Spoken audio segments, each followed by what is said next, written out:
Gilid! Uy, may bato. Mga kabengko, nandito tayo ngayon sa Muiwa Bike Park. Matagal na kami hindi nakapagpunta rito, like 2 months. So ngayon, let's go. So meron tayong kasamang newbie, ayan. And syempre, the Canyon ng aking bike. And also the Torque Canyon. At yung Nook Proof, yan yung kasama natin. So mag-trial muna kami. Syempre, unang salang uli. So, para hindi kami mabigla sa mga susunod pang mga trail. So nag-level 1 muna kami para maramdaman namin muna yung mga lupa. Tingnan natin kung hindi siya madulas. Bangkong, bangkong!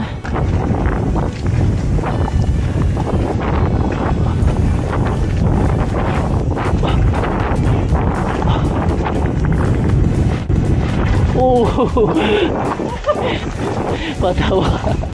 So yan, newbie pa lang yan. Mahilig na manira ng trail. Ay ko, sinisira mo yung bike. So okay naman yung lupa, madikit siya. So naisipan namin na bengkongan na namin tong level 3. So it's almost like 5 feet yung ramp. So the best.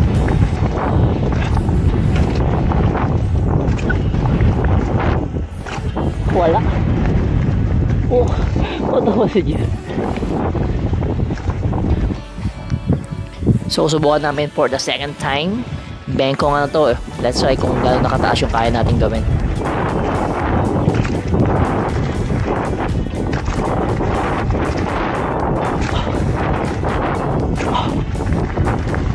Woo! Woo! So actually nilagay namin tong newbie namin sa harapan para makita namin kung ano ba yung skills na pwede pa namin ituro. Kasi meron naman siyang background sa mga BMX, so tingnan namin kung ano ba yung pwede pa namin maibigay sa kanya o maiba to para makapagmataas ng bengkongan na to. Let's go!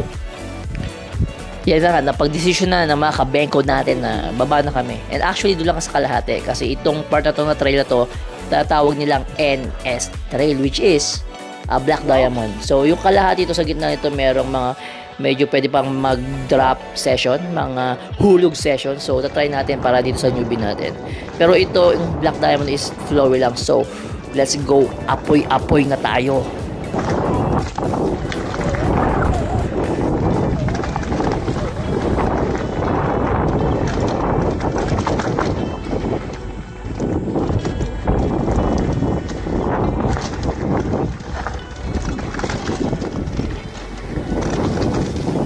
Gilid!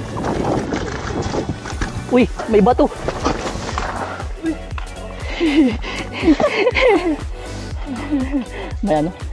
Tumama ako sa bato dun. Ang buti yung may tukaw eh. Ayun na nga, munti ka na tayo. Siyempre, minsan dito sa trail hindi natin alam na merong mga, dahil ano to eh, natural. Bakit na yung ano kasi no? Trail lang to. So may mga bato na hindi natin expected. So nangyayari yan. Nangyayari. Okay? Bengkong talaga yan. Munti ka na lang ako bengkong. Ikaw tayo lang.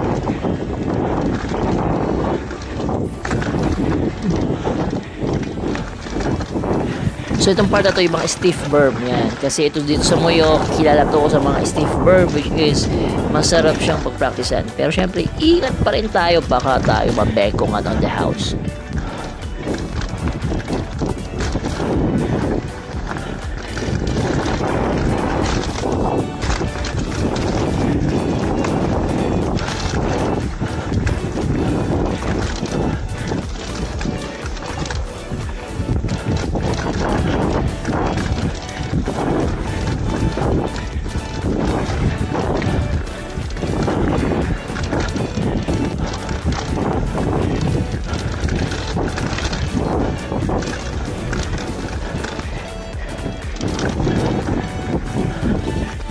So dito, pinipihit ko yung fork adjustment ko. Kasi dito ko lang napansin na naka-close pala siya. So, kaya pala dun sa bato, maliit lang na bato nung kanina, eh, muntikan na ako.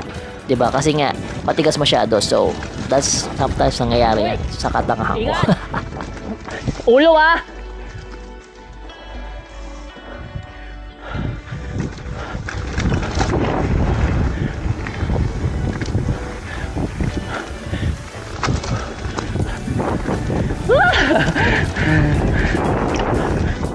So hindi inaasahan, bilang may nakita akong gatong tali. So, ang tawag dyan, patay bahala. Ewan ko kung anong meron sa susunod.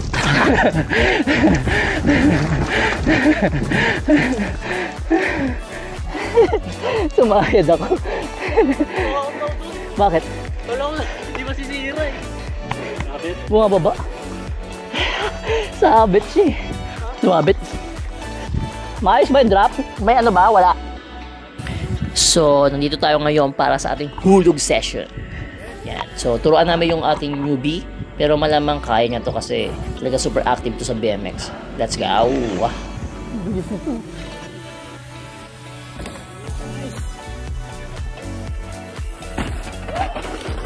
Oo.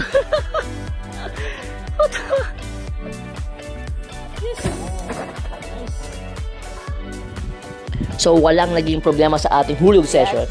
Yung newbie naman natin is madaling maturuan. Yeah, medyo galit pa sa break. So, yeah, konting modulation lang yan na matututo. Malupit na to.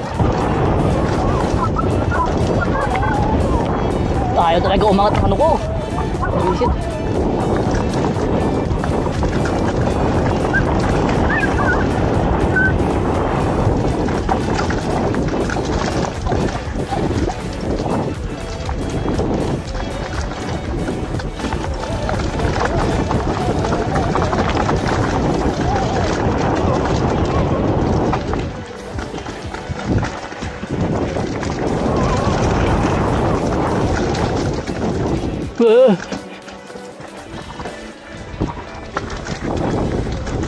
Madilim na. And actually mga kabayan kong madilim na. Yung camera lang natin is nag-a-adjust doon sa exposure kaya medyo maliwanag pa. Pero kailangan namin magmadali Okay, dahil meron madilim itong na. Pag mabilis dyan.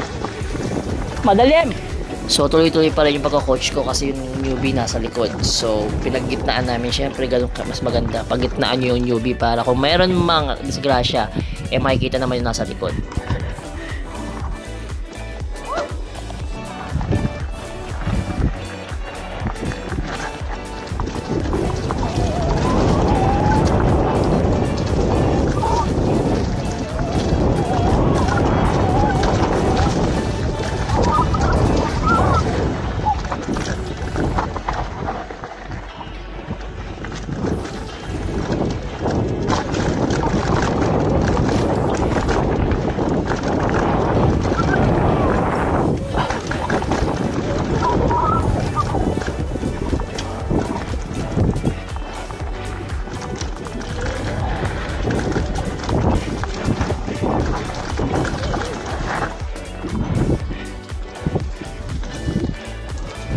Ang putik pa, buwisit.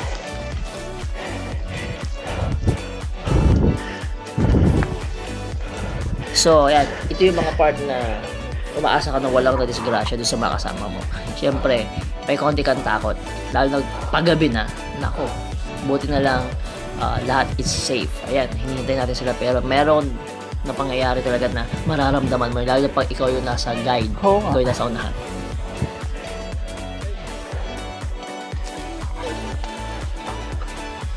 Pagod.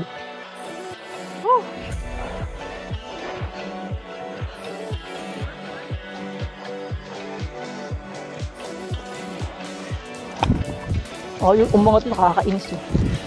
Yeah, yung helmet visor ko pa eh ayaw umangat. So, laging nakaka-block sa aking paningin.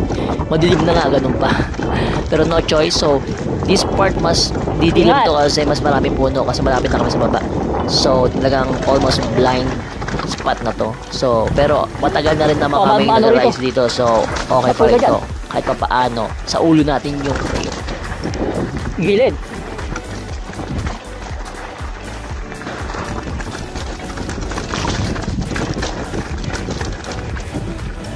Madilim!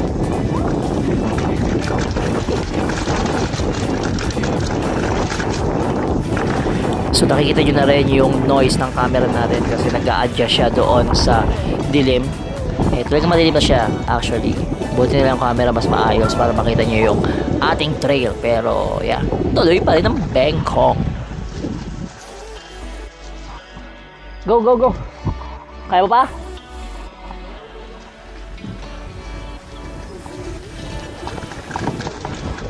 Madilim konti ah. So ito yung part na medyo technical. Pagdating sa bato, talagang super dami ng bato. Meron pang mga loose stones, so talagang doble ingat ang kailangan dito sa part. At tapos actually, puro bangin pa yung gilid nito. So pagka nagkamali ka talaga sa baba ka na pupulutin. Mas mapapaaga ka sa baba. May bato. Ingat!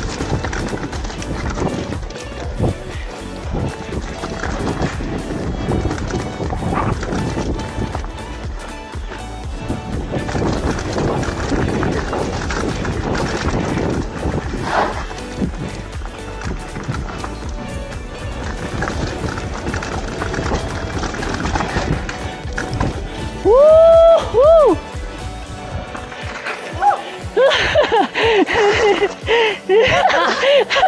Aray. So itong part na to, pag nakababa ka na, yun yung mapapasigawa. Sobrang lupit ng nararamdaman mo. So yun ang experience ng mga bumibengkong ng bike. So kung ngayon kailangan namin magmadali para sa ferry. Kung hindi, sigurado gagabihin na kami masyado. So mga kabengkong, kung pupunta kayo rito sa Muiwa Bike Park, kailangan nyo sumakay ng ferry. Mga 1 hour lang naman yung biyahe nyo papunta dito. So to city, mura din sa Muyo kasi nga itong Muyo is talagang island. So kailangan mo ng ferry. So mga kabengkong, salamat sa panunood. At syempre, relax muna kami. At ito yung mga part na kwentuhan to the max kung ano yung mga nabangga or ano man nangyari doon sa ating mga bengkong session. So, see you next time and hope to see you again. Bye bye, Bangkongers! Black, black, black, black, black. Mga ano ka? Kunti kang ano. Ano yung punong na dalawa? Gusto ko na alin? Sa puno? Oo, Sabi ko sa'yo yung puno mo yun eh.